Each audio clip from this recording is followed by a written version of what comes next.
Amazonka чытырман токойлору дүйнөдөгү эң чоң тропикалык токой. Бул жердеги жаан чачындын дээрлик жарымы бууланган суулардын эсебинен болуп турат. Планетабыздагы эң бай экосистема. Бул токойдо дүйнө жүзүндөгү жандуулар түрүнүн 1/3 бөлүгү жашайт. Жылуу жана нымдуу жагымдуу аба ырайы жылы бою дээрлик алмашпайт. Ушундай эң сонун шарты бар жагымдуу аймакта жашоо өкүмү өз нугунда жүрүп жатат. Чытырман токойдо ар кандай жашоо тирүүчүлүктүн түрлөрү бар. Чокуларына күн нуру тийип турган түрдүү дарактар, ойдуң саздар, тоо түздүктөр бар. Бул аймакта адамдар да, жаныбарлар да ылайыкташып калган, түрдүү жашоо шарты топтоштурулган. Мунун баары планетабыздагы эң чоң дарыя менен жөнгө салынып турат.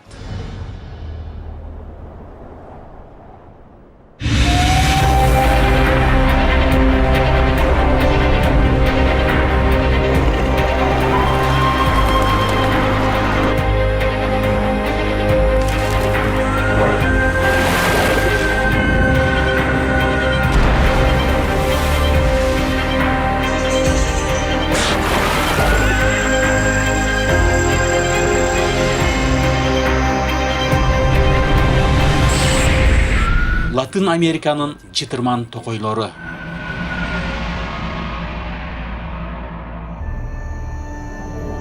Амазонка чытырман токою. Бир токойдогу түрдүү жашоо. Түштүк Американын тропикалык токойлору 8 миллион квадрат километр аймакты ээлеп турат. Эгерде бул өлкө болгондо, анда чоңдугу боюнча дүйнө жүзүндөгү 6-орунду ээлеген мамлекет болмок. Бул токойлор акыркы 15 миллион жылдар аралыгында Анды тоолорунан баштап чыгыштан батышты көздөй аккан Амазонка дарыясы түзүлгөндөн бери пайда болгон. Амазонка чытырман токойлорунун 60% Бразилия мамлекетинин ээлеген аймагында жайгашкан. Ал эми калган 40% болсо башка 8 өлкөгө тиешелүү. Экватордук сызыкта дайыма күн ысык жана нымдуу болуп турат. Бул деген жашоо тирүүчүлүк үчүн эң сонун ыңгайлуу шарт дегенди түшүндүрөт. Мындагы тропикалык токойлор жаныбарлар жана өсүмдүктөр дүйнөсүнүн түрдүүлүгү менен өзгөчөлөнүп турат жана ар бир түрү өз-өзүнчө жашоо тирүүчүлүгүн өткөрүп келишет.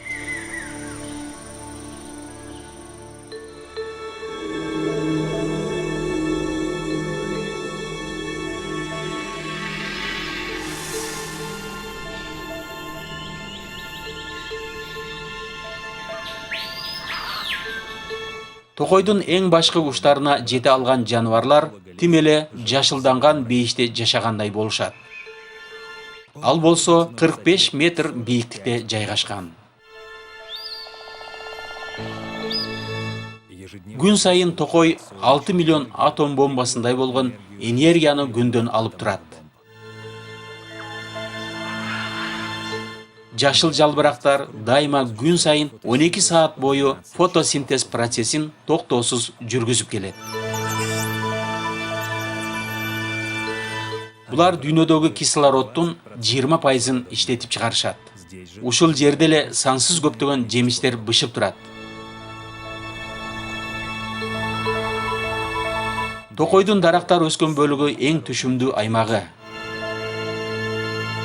Бул аймак кызыктарга өтө бай. Бирок мында көйгөйлөр да болуп турат.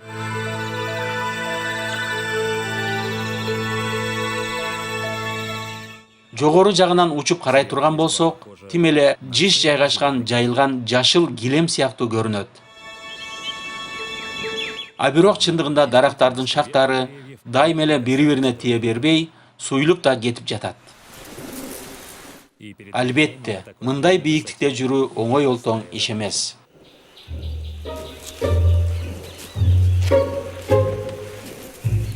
Бир эле Бразилиянын чытырман токойлорунда маймылдардын 100дөн ашык түрлөрү жашайт. Алардын ар кимиси ар башкача дарактагы жашоо шарттарына ылайыкташкан. Жүнү күрөң түстүү маймыл бир шактан экинчи шакка акырын жылып баратат.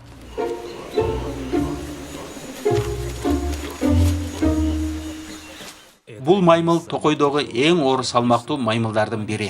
Алар ар бир кадамын аябай байкаштырып туруп гана ташташат. Бекем буралып турган куйругу сактык арканына окшоп турат. Дарактардагы жашоо бир топ жөнөкөй эмес, бирок ошондой болсо да артыкчылыктары да бар.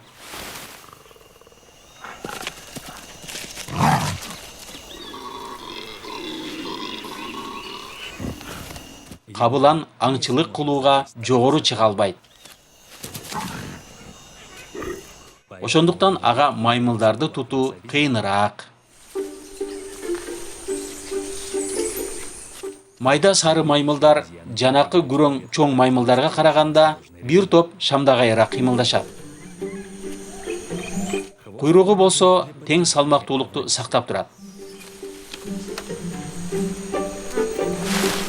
Булар башка маймылдар бара албаган жерлерге да жетүүгө жөндөмдүү. Алардын салмагы 1 эле килограммдай болгондуктан эң ичке дарактын шагында да жүрө беришет.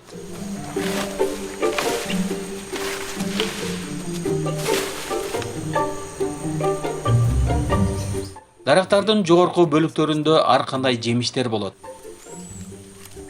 Алардын жалбырактарынын арасында толтура курт кумурскалар да бар. Ошолорду терип жегенди майда маймылдар жакшы көрүшөт.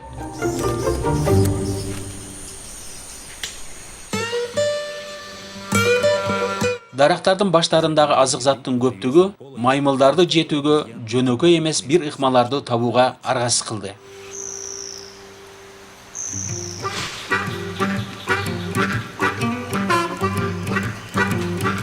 Бул аймакта жашаган кызыктуу жаныбарлардын дагы бири бул такырбаш уакари деген маймыл.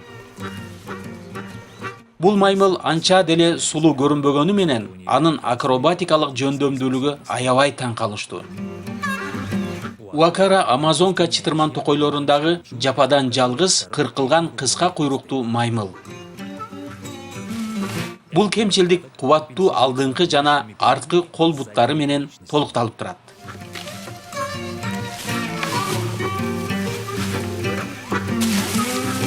Алар 10 метрге же андан да алысыраак жерге секире алышат.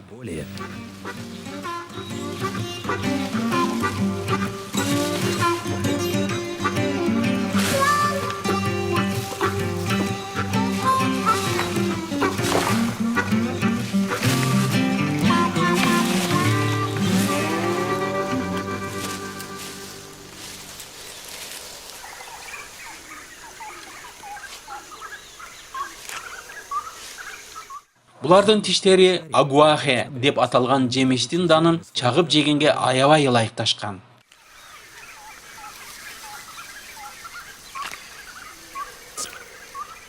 Такыр башы жана кыска куйругу алыстан караганда маймыл башы менен ылдый карап асылып тургандай көрүнөт. Мындай болушу окумуштуулардын айтуусу боюнча Уакари өзүнүн душманын адаштырат деп айтылат. Мындай бийиктикте жашаган маймылдарга кабылан такыр жете албайт. Бирок дарактардын үстүндө башка жырткычтар да жок эмес. Амазонка чытырман токою.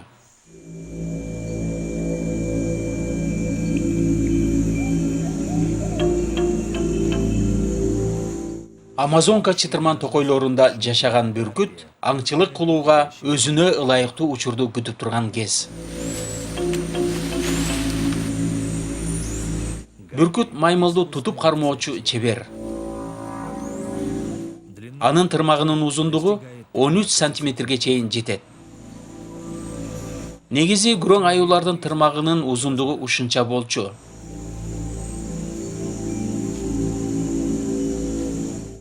Бул бүркүттөр аябай кубаттуу, анткени өздөрүнүн 9 килограммдык салмагындай болгон курмандыгын көтөрүп учууга жөндөмдүү.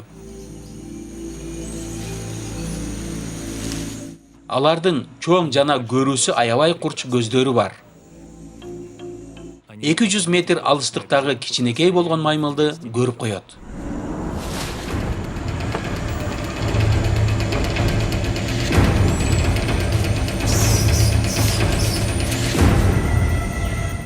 Канатынын жазгандагы узундугу 2 метр болгонуна карабастан, бүркүт таң калыштуу аябай шамдагай. Алар саатына 80 чакырым ылдамдыкта учуу менен бирге шактардын арасын оңой эле буйтап учууга жөндөмдүү.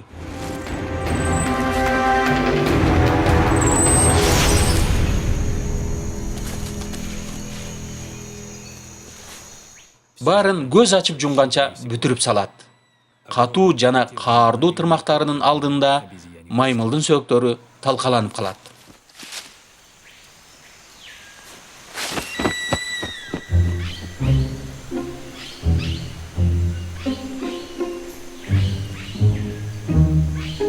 Бүркүттүн жашырагы уянын жанында турат. Ал ачка. Жаш бүркүт түктөнүп калган.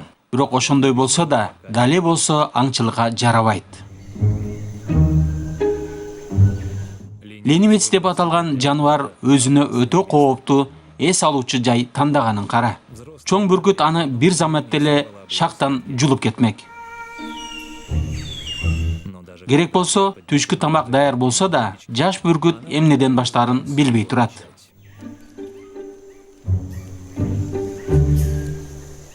Ленивецке жакшы болду, бирок ошондой болсо да, ал шашпастан өтө жай кыймылдап баратат.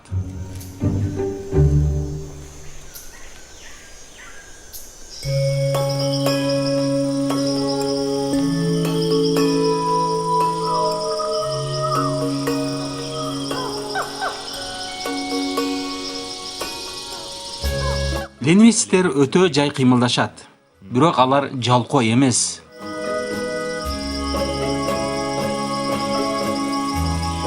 Алардын олдоксон жай кыймылдашы жашоо стратегиясынын бир бөлүгү.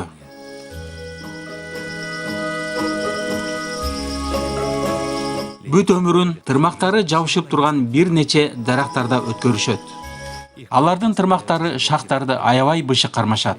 Ошондуктан ленивецтер эч качан жерге түшүп кетишпейт. Керек болсо уктап жатканда да. Ийилген тырмактары чарчабай көп убакыт даракта асылып турууга мүмкүнчүлүк берет. Башка түрдөгү жаныбарлар мынчалык көп убакыт асылып тура алышпайт. Тирүү калуудагы жашоо сырлары алардын шашпаган тамак сиңирүүсүндө жатат. Анткени алар энергияны өтө аз сарптагандыктан азык оокатты да аз талап кылат. Алар күнүнө болгону 200 грамм эле жалбырак жешет. Ал эми аны сиңирүүгө 30 күн убакыт кетет. Булар муктаждыкка байланыштуу жерге бир жумада бир эле жолу түшүшөт. Түшкөнү пайдалуу, анткени анын заңы чөйрөдөгү дарактарга жер семирткич болуп берет. Ленивецтер айлана чөйрө менен толук ыкташып жашайт. Алардын узун жүндөрү жашынуу үчүн эң сонун кызмат аткарат. Чөптөрдүн арасына келгенде жашылданып кетет. Башка жаныбарлар сыяктуу алар дене боюндагы температурасын жөнгө сала алышпайт. Алардын зат алмашуу жагдайы тропикалык токойдун ысыгы менен башкарылып турат. Ленивецтер өтө аз кыймылдагандыктан алардын денесине башка майда жандыктар толуп алышкан. Бул майда чымын сыяктуу түк канаттар өмүр бою ушулардын терисинде жашашат. Бир жаныбарга мындай чымындын жүздөйү жабышып алышат.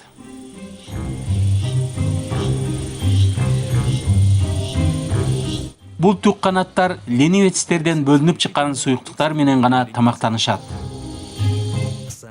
Алардын ургачысы керектүү учурда өзүнүн жумурткаларын калтыруу үчүн ыңгайлуу азык көп жерге келип конду.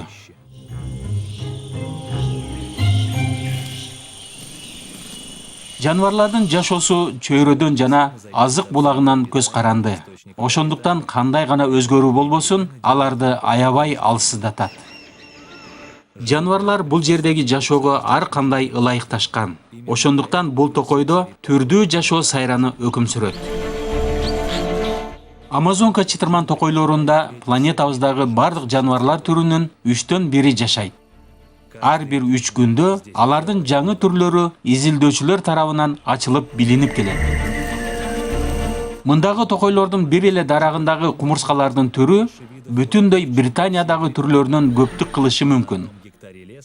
Ал эми 1 гектар аймактагы өсүмдүктөр түрү бүт Европадан да көптүк кылат. Бул жерде канаттуу куштардын жер шарындагы 5тен 1 бөлүгү жашайт. Тропикалык токой көп кабаттуу деңгээлдеги дүйнө. Бир эле дарактын эки башында жашаган жаныбарлар эгерде жердин башка аймактарында жашаганда, анда алар такыр башкача өмүр сүрүшмөк. Дарактын түбүндөгү жашоо дүйнөсү үстүңкү жактагы дүйнө менен такыр айырмаланып турат. Ылдый асты жака күн нуру болгону 2% эле тийип турат. Мында ысык жана нымдуу. Ушундай караңгы көлөкө чөйрөнү коркунучтуу бир жаныбарлар бийлеп турат.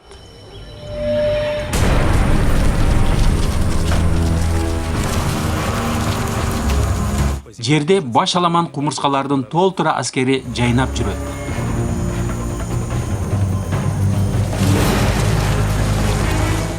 Тамак издеген учурда алар дайыма мезгил менен тигил же бул токой аймактарына чабуулга өтүшөт.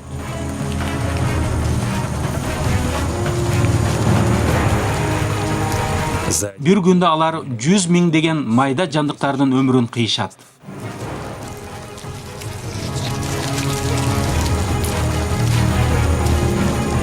Кумурскалар абага чыгарган жыттарынын жардамы менен сүйлөшөт. Ошондой болгон тез кабар жардамчыларды чакырат. Курмандык колго түшкөндө кумурскалар аны туш тараптан кажып чагып башташат. Алардын уулуу суюктуктары денеге киргенден соң курмандыктын дене түзүлүшүн туш тараптан чачыратып бөлүп алууга оңой эле болуп калат. Табылган олжо кампага ташылып барылат.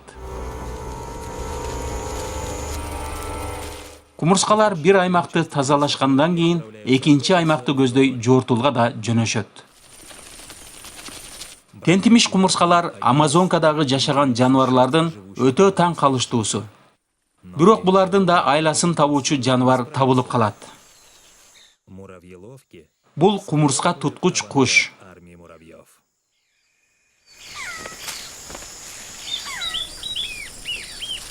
Жайнаган даяр тамак бетме-бет өздөрү басып келатат.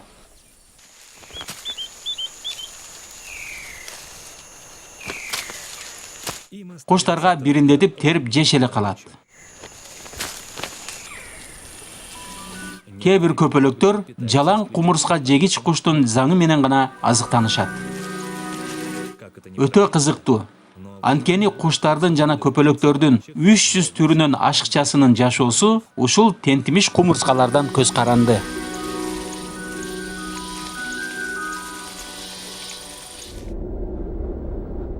Чытырман токойдогу жаныбарлар гүлдөп өсүүдө. Анткени бул жакта климат дайыма туруктуу. Бирок планетабыздын уюлдарында жыл мезгилинин ортосундагы айырмачылык өтө чоң. Ал эми тропикалык бул аймакта жаныбарларга кыштагыдай ийинге кириштин да кереги жок. Жер которуп башка жака көчүштүн да зарылчылыгы жок. Бул экватордук токойлордо климат күн сайында, ай сайында, керек болсо жылы бою да өзгөрбөй тура берет.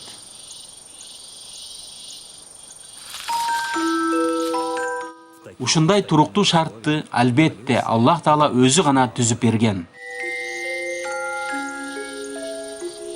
Бул жерде Кудай жараткан өтө таң калыштуу түстөрдү жана ар кандай формаларды жолуктурууга болот. Токойдун жер катмары азыктануу чөйрөсүнүн эч өзгөрбөгөн бөлүгү.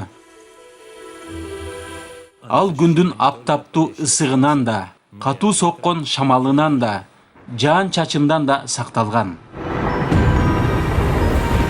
Жаган жамгырдын дээрлик 25% жалбырактарга тийип, кайра ошондон эле бууланып жерге жетпей калат. Бул токойлордо муунак буттуулар жана курт кумурскалардын миллиондогон түрү жашайт. Башкача айтканда, жер шарында жашагандардын 5тен 1 бөлүгү.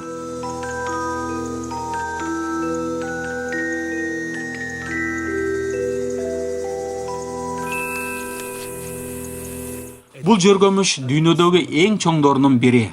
Ал адамдын алаканындай чоңдукта. Желеси менен из калтырып, ээлеген аймагын белгилейт. Ошондуктан ал үйгө кайткан жолун оңой эле табат. Курттардын тобу эч кимиси жоголуп же адашып кетпес үчүн дайыма бири-бирине жүндөрү менен тийишип турат.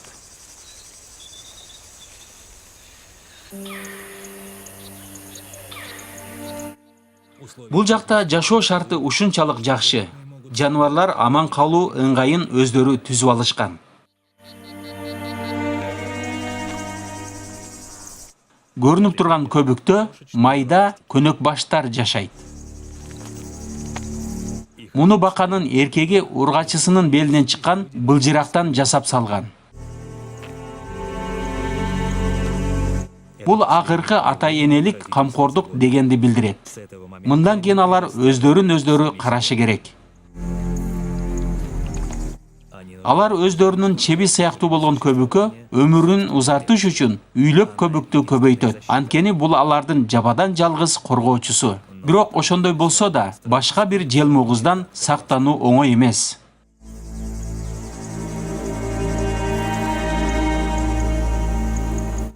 Бул жапайы арынын узундугу бир канча миллиметр кичине болсо да, көнөк баштарды өлүмгө дуушар кылышы мүмкүн.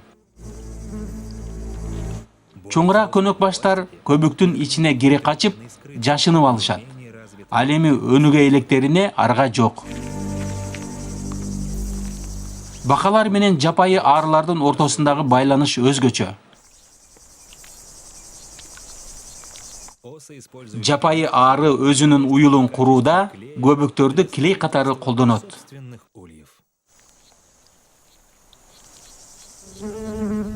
Латын Американын чытырман токойлору. Амазонка чытырман токойлорунда бир жаныбар чөйрөгө же андагы азык оокатка ылайыкташып жашаса, экинчиси аларды азык катары жеп жашайт. Кудай Таалам түрдүү жашоо формаларын жараткан. Эгерде момундай болгон шиш денелер кыймылсыз катып туруп калса, алар байкалбай калышат. Ал бутактарга окшоп, чөйрө менен толук айкалышып турат. Бир жаныбар көрбөй калганы менен, башкасы анын канын сооруу жолун табат. Мисалы, майда кенелер анын денесин акырындап жеп турат.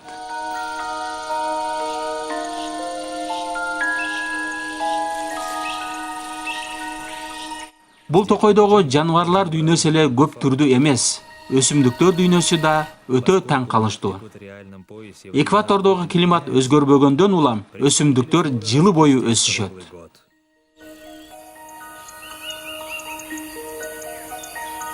100 миллиондогон дарактар күн нуру жана азык үчүн атаандашат.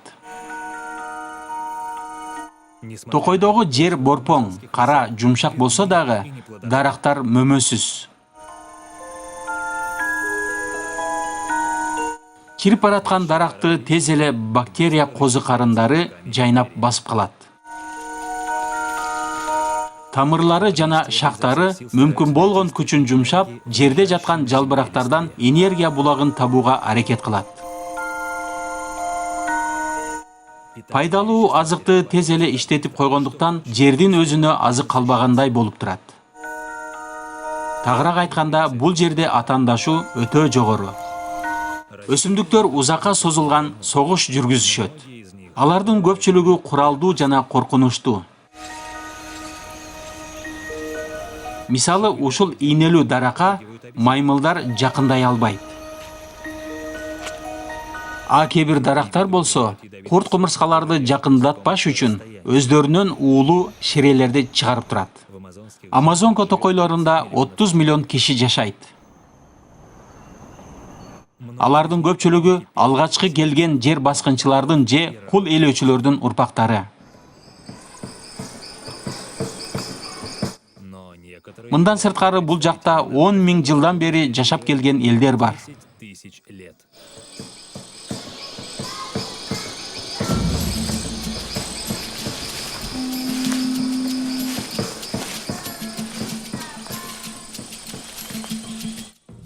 Бразилиянын түндүгүндө жашаган Сатере Маве деп аталган элдердин балдары муундан муунга өтүп келген адаттары менен жашап келишет. Алар кумурскаларды кармашат. Бул токойдогу бирден бир белоктун булагы болуп эсептелет. Кумурскалар токойдо жашаган тирүү жандуулардын дээрлик 30%-ын түзөт.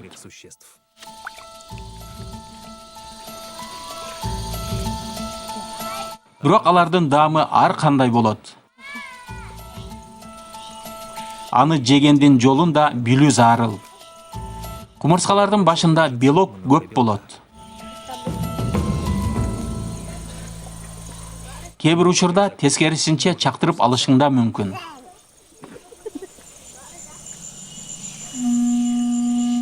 Сатере Маве элдеринин кумурскага байланышкан дагы бир таң калыштуу салты бар.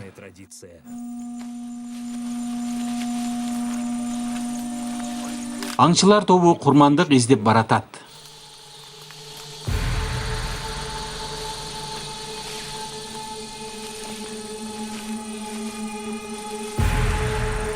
Курмандыгын чочутуп жибербеш үчүн көпчүлүк учурда алар акырын шыбырап басышат. Бирок бүгүн андайга зарылчылык жок. Тескерисинче тигилер алардын келаткандыгын билишин каалап турушат. Аңчылык кылгандардын топ болуп келатышы токойдогулардын баарын козгоп жиберди.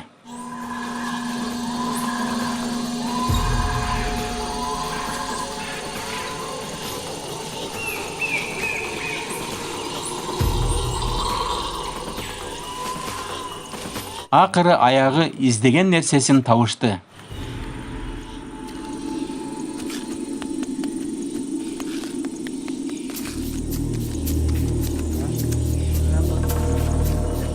Мындагы кумурскалардын октой деген аталышы бар.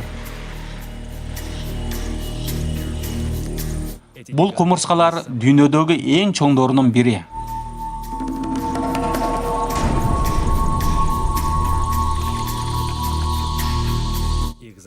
Алардын тиштери бар 3 сантиметрге жеткен жаагы адам денесин оңой эле тиштеп салат. Бирок кумурскалардын эң каардуу куралы алардын арты жагында жатат. Алардын аталышы эле айтып тургандай, чагып алса аябай оорутат. Түтүн жана дүңкүлдөгөн соккунун үндөрү көптөгөн кумурскаларды сыртка чыгарууга аргасыз кылат.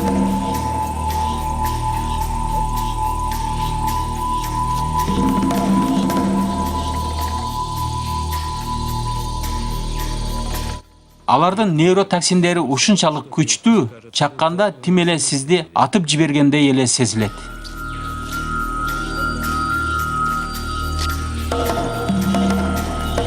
Кумурсканын чакканы бул коргонууга аракет кылганы. Кумурскаларды кармоо бул кызыктын башталышы.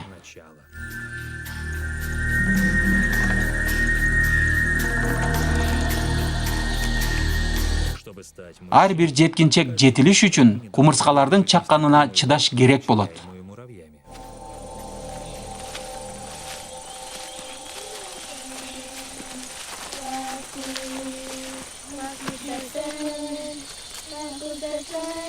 Аялдары эркектеринин келүүсүнө даярданып жатканы.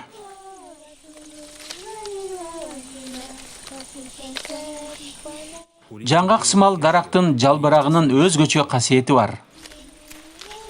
Жаш балдарга жашыл жалбырактын ширелүүсүн терүү керектигин үйрөтүп атат.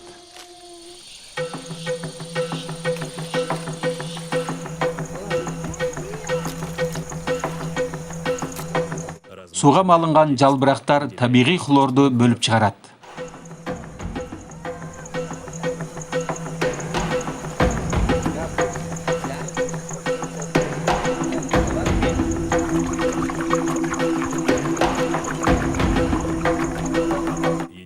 Терип келген кумурскаларды ушул суга салып коюшат.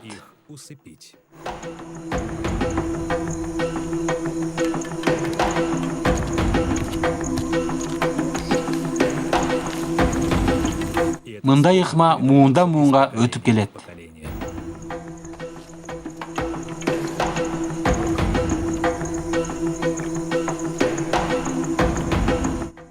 Суга түшүп алсырап калган кумурскалар эч кандай каршылык көрсөтө албай калышат.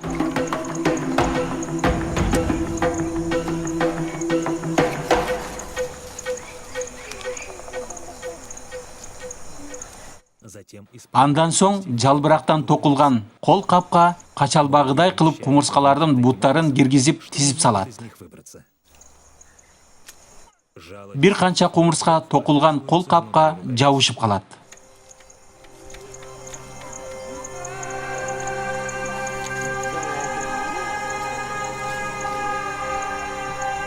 Бул өзүнчө эле бир майрам сыяктуу белгиленет.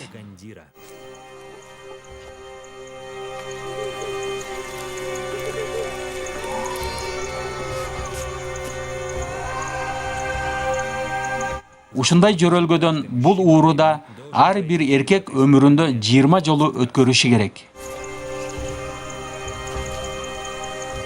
Бүгүн кезек ушул эки жаш жигитке келди.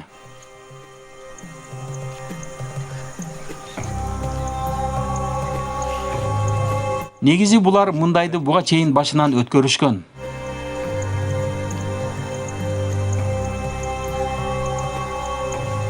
Ошондой болсо деле аларга оңой эмес.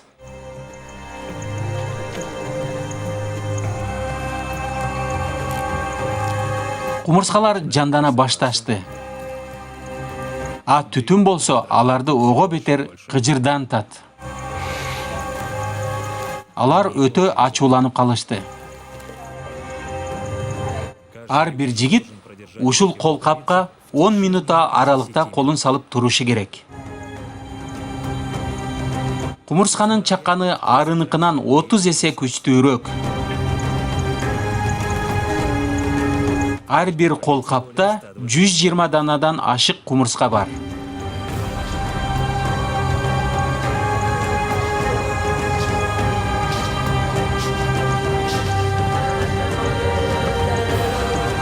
Бир эле чагышы өлүмгө алып келүүчү аллергияга жетиши мүмкүн.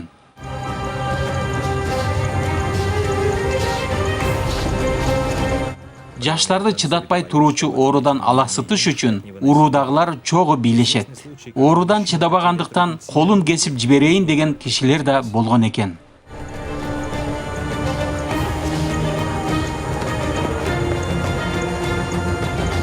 Кыймылды токтотпош керек.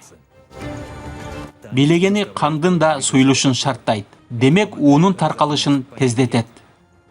Мындан сырткары ал тер менен бууланып кетет. Колдору жана кулактары шишип жансыз болуп калат. Оору көкүрөк тарапка жетип, дээрлик 24 саат бою басылбай турат.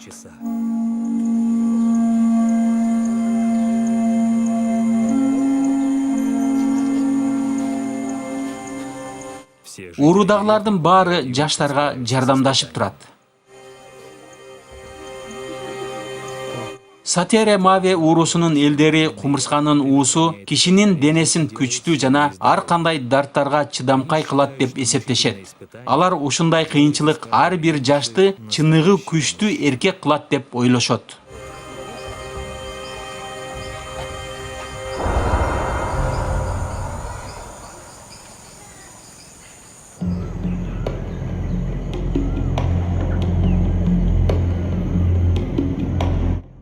Токойдогу климаттын туруктуулугу жаныбарлардын, өсүмдүктөрдүн жана да адамдардын түрдүүлүгүн шарттады.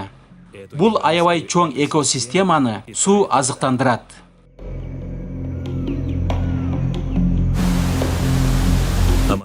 Амазонка токойлорун дарыялар кесип турат. Мындай табигый камсыз кылуу системасы бардык булуң буштарга суу жеткирип турат. Көпчүлүк мышык түрүнө кирген жаныбарлар суудан качышканы менен кабылан ягуар дарыядан оңой эле сүзүп өтөт. Чоң алакандары мыкты калактын кызматын аткарат.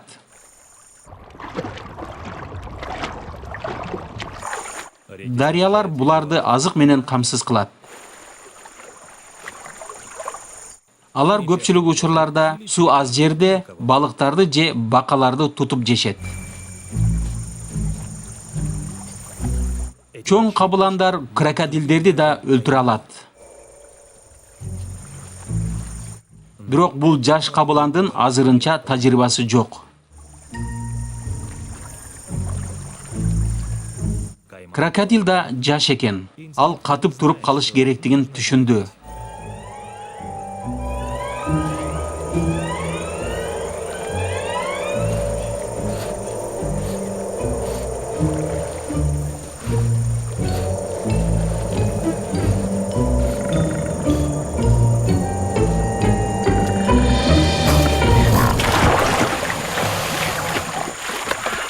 Кабыланды Кудай сактады. Чоңураак крокодил болгондо мынчалык оңой кое бербес эле.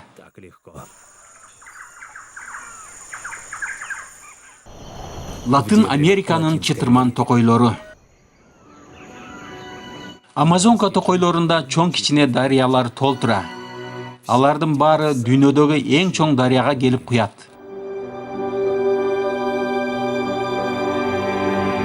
Анын узундугу 6,5 километрден ашып кетет. Перунун Анд тоолорунан башталып, Бразилиянын күн-чыгыш тарабына көздөй агат. Куйган жээги 240 чакырым жерди ээлеп турат. Амазонка дарыясынан океанга куйган суу мындан кийинки орунда турган 9 дарыяны кошкондон да көптүк кылат. Мында жер шарындагы тузсуз таза суунун 5тен 1 бөлүгү камтылган.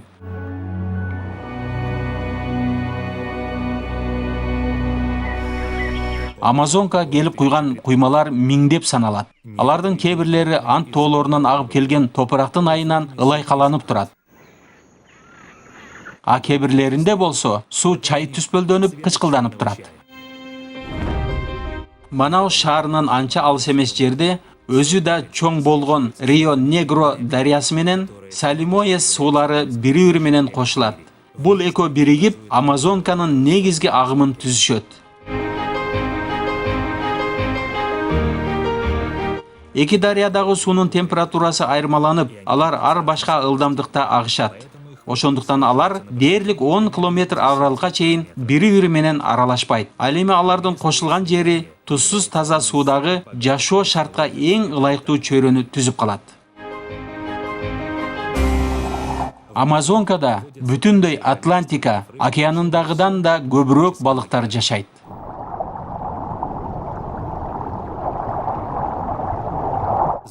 Бул сууда кишини тирүү эле жутуп ичүү балыктар да бар деген кептер бар. Пирани балыктары көз ачып жумганча этти сөөгү менен кошо жеп салуу менен белгилүү.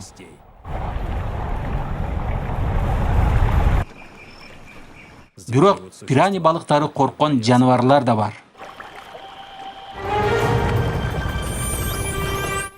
Амазонка дельфиндери эң сонун аңчылар. Алардын көздөрү дээрлик көрбөйт. Дарыядагы суу лайкалуу болгондуктан көрүү мүмкүнчүлүгү жокко эсе. Ошондуктан аларга көздүн деле кереги жок.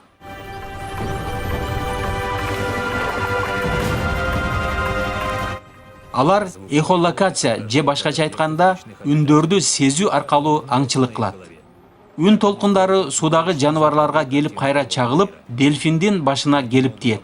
Ошентип алар суунун түбүндөгү нерселердин жайланыш орундарын үн аркылуу билип коюшат. Сууда алар майда нерселерди да табууга жөндөмдүү.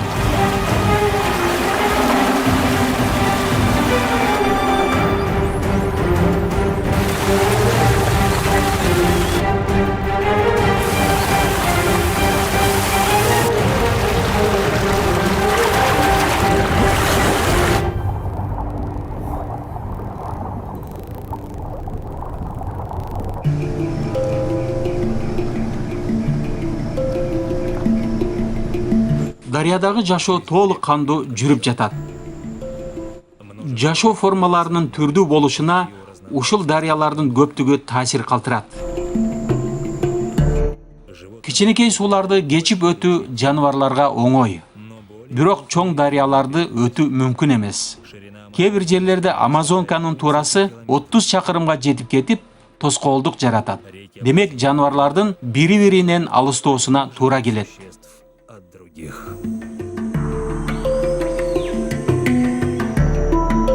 Амазонкада суу жайылып аккандыктан көптөгөн майда аралчалар пайда болуп калган.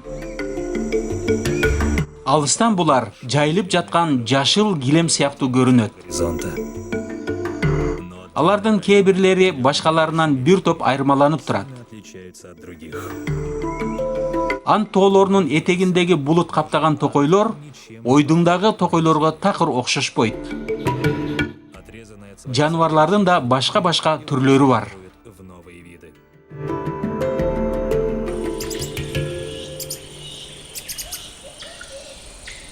Мисалы, бул көрүнүп турган маймыл башкалардан айырмаланып турат.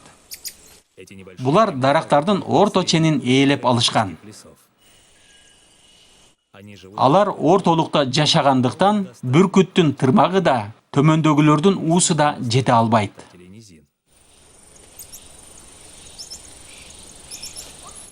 Башка маймылдардан айырмаланып, булардын дарактарга тырмышып жогору чыкканга мүмкүнчүлүк берген тырмактары бар. Амазонка токойлорунда маймылдардын ондогон түрлөрү жашайт. Айрымдары сырткы дүйнөдөн алыс болгон кичинекей аралдарда жашайт.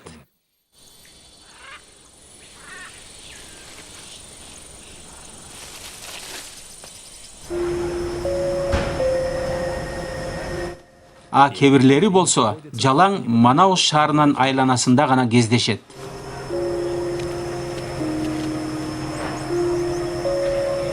Шаар акырындык менен алардын токой дүйнөсүнө кол салып жатат.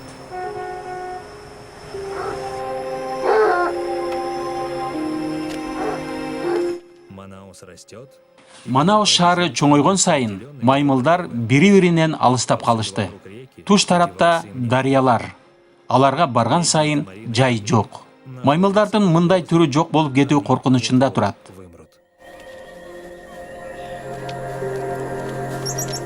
Бирок бул маймылдар өздөрүнүн жаңы үйлөрүнө ылайыкташканы жатышат. Алардын Кудай берген эптүүлүгү шаарды тез өздөштүрүүгө жардам берет. Дубалдар жана зымдар токойдогу шактардан анча деле айырмасы жоктой.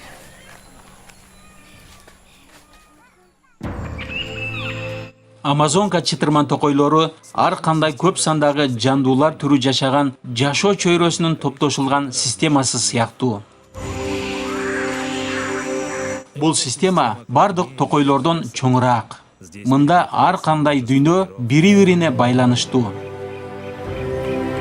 Дүйнөдөгү эң чоң дарыя, жаныбарлар жана өсүмдүктөр дүйнөсүн эриш аркак жашоосуна мүмкүндүк берип келет.